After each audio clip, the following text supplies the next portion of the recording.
Hello class, welcome to Lesson 5 about listening. In his book Life Together, German pastor Dietrich Bonhoeffer commented, "Just as love to God begins with listening to His Word, so the beginning of love for the brethren is learning to listen to them." But is that true? As you're learning to become a counselor, it's important that you learn to think critically. So let's think through the relationship between loving and listening. Here's how it goes. Love expresses itself through good listening. Good listening labors to hear, focus, understand, respond, and remember that which is significant to the other person. Therefore, love labors to hear, focus, understand, respond, and remember that which is significant to the other person. So think about it. If you're talking to someone and they really work hard at hearing you,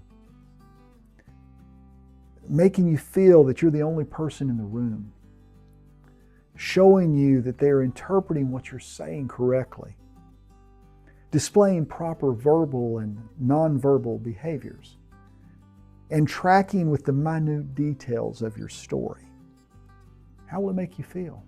Well, chances are it'll make you feel loved. In this lesson, we're going to learn to love our counselees by becoming better listeners.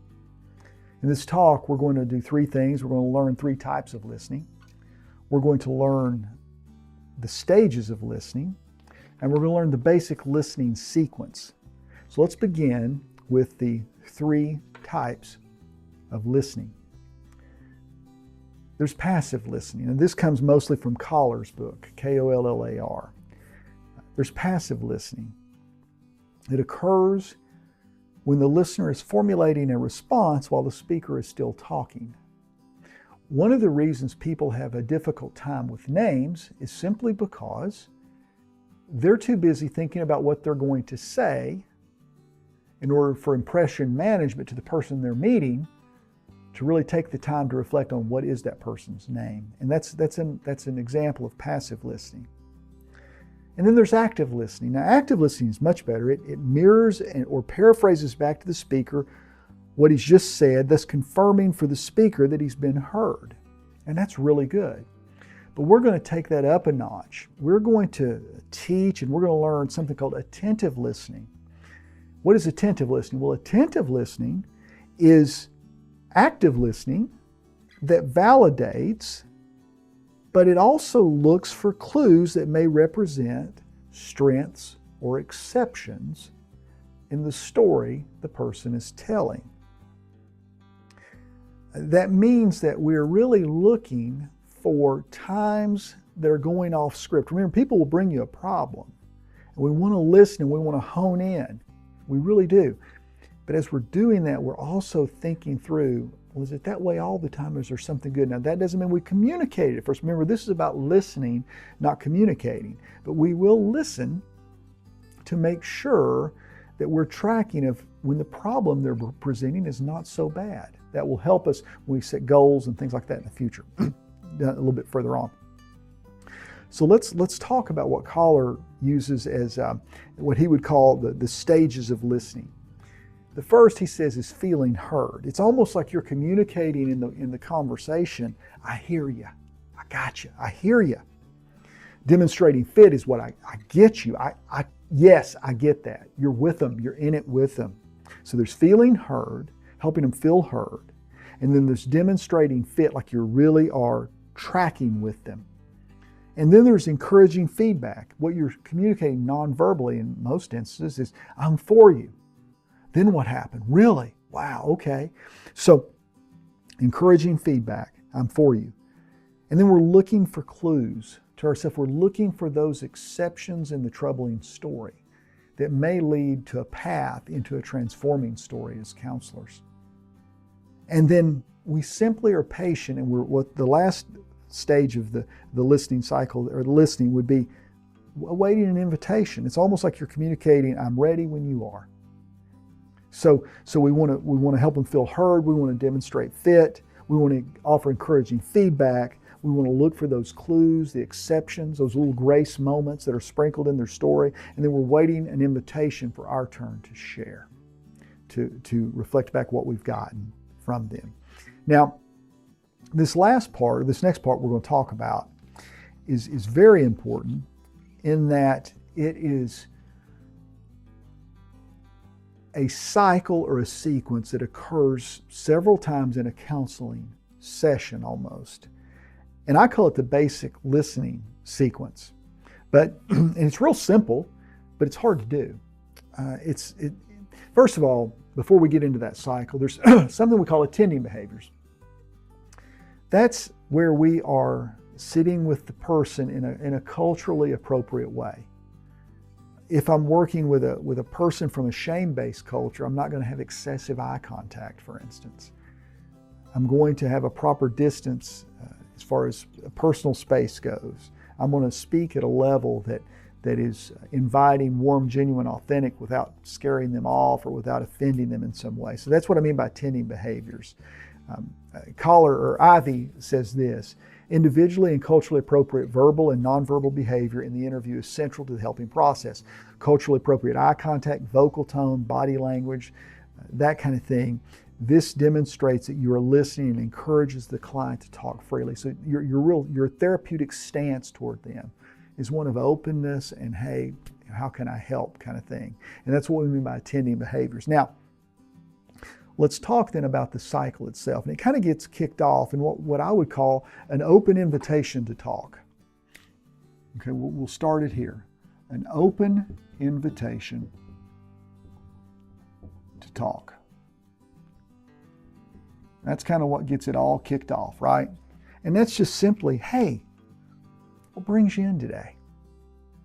What's happening? What's been going on? Hey, give me an update. That kind of thing. This gets the session kicked off. Now, so that gets it started, and then you start flowing, and you start rolling through this sequence. Now, the first thing we offer is what we call minimal encouragers. Now, minimal encouragers are those brief responses, the head nods, the uh-huhs, things like, wow, really? Okay, go on. Those kind of things. It encourages the person to continue the path they're on. And so that's what a minimal encourager is. So we're using that throughout, but we're really getting them started when it lulls.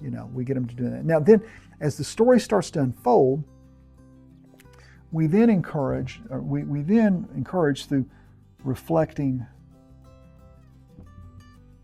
thoughts and feelings, right?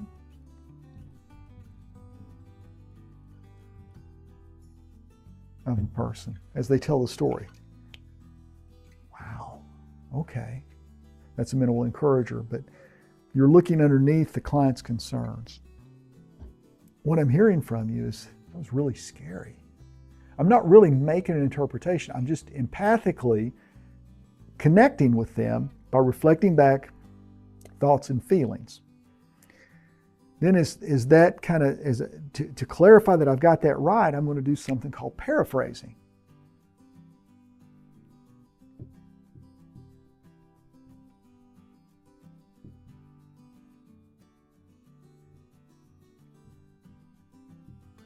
Now, in paraphrasing, I am feeding back to the client what I'm hearing in my own words, but I'm not making a value judgment on it. I'm simply just making sure I'm tracking with them. Let me make sure I got this straight. So you did this, this, and this. Okay, wow. So that's what I'm doing. I'm not making any kind of interpretation, if you will. I'm just giving them back what I thought they heard, because this helps me make sure that I'm being accurate. It clarifies accuracy. Make sure I'm tracking with them. So we go from minimal encouragers to reflecting thoughts and feelings as the story unfolds, to then paraphrasing. And then we get to a certain thing where it feels like the topic is kind of exhausted itself, if you will. And that's where we do something called summarizing. And this is where we put a bow on it. Okay, let me make sure I've got this right. You came home and blah, blah, and then I'm going to paraphrase, but it's going to be not just one thing, it's going to be the whole episode of this part of the cycle that we've talked about, whatever the subject, the topic is. When they told me what they wanted to talk about, and we kind of go through that, and then I summarize, and then I say, then you can make an interpretation based on what you've heard. And boy, you were really mad about that. And you were left feeling like no one cared about you. Now, that's at the end, right? That's at the end of that cycle. So, and what we're wanting them to do is say, yes, that's it. Now, if you're wrong, don't worry about it. They'll correct you. Well, I didn't feel that bad. I felt okay bad, but not, okay, great. Well, help me with that then. Clarify what you mean there. So that's the idea. So what you'll do in a counseling session is you'll run through this several times, probably 5, 6, 7 times on a topic. And you're really doing a whole lot less talking and more listening by walking through it this way. So we'll learn more about this as we get to the hands-on parts of the course. But, excuse me, we'll fix that. So the idea is that I want you to be able to feel comfortable sitting there with a person in proper attending stance, so to speak, and helping draw the story out by using this basic listening sequence. And the Bible tells us the plans in a man's heart are like deep water, but a man of understanding draws them out. And the basic listening sequence is a way we draw out the story. Okay, for our learning activity, I'm going to read you sort of a little vignette, and then we're going to have you work on that. Several years ago, a man who I will call Jim was referred to me for counseling. Jim was in his mid-40s and had struggled with chronic depression since he was about 19. He had a sister who had suffered with the same affliction and had committed suicide in her mid-20s.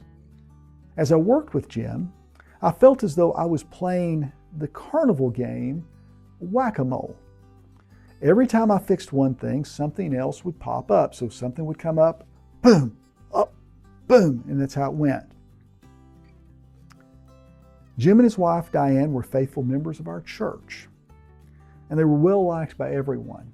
Now, one Sunday, I noticed Jim went to the altar toward the end of the service to pray. And I happened to be sitting up in the balcony, so I had a really good seat where I could see all this unfolding. And as Jim prayed, all of a sudden, one member of his small group would come up, and then another member, and then that person's family member. And we have a pretty good sized church, so there's quite a few people. So there's 25 people or so that were praying with hands on Jim. And when the prayer was over, they were each taking turns hugging, and some were crying. And you could just sense this koinonia, this fellowship. And they really, really showed love. Well, on Tuesday, that was Sunday, Tuesday, Jim came to see me for his weekly appointment. And I asked him how he was doing, and he told me, you know, I feel so isolated and alone. I know that no one loves me. He was convinced that he was unlovable and unworthy of living. Now, based on that story, and there were other evidences, if you will, here's what I want you to do. As a counselor, think about Jim's story. What exceptions do you see? How might you use questions to help Jim see what he can't see? How can you begin to help to slowly help Jim see the bigger picture? Now, I want you to team up, and I want you to talk that through in groups and see if you can come up with a collaborative way that you may want to approach Jim in order to get him to see what he can't see by looking at exceptions. Well, in this lesson, you learned about how listening is an act of love. In our next talk, we're going to begin learning the art of asking good questions. God bless, and I look forward to seeing you in the next video.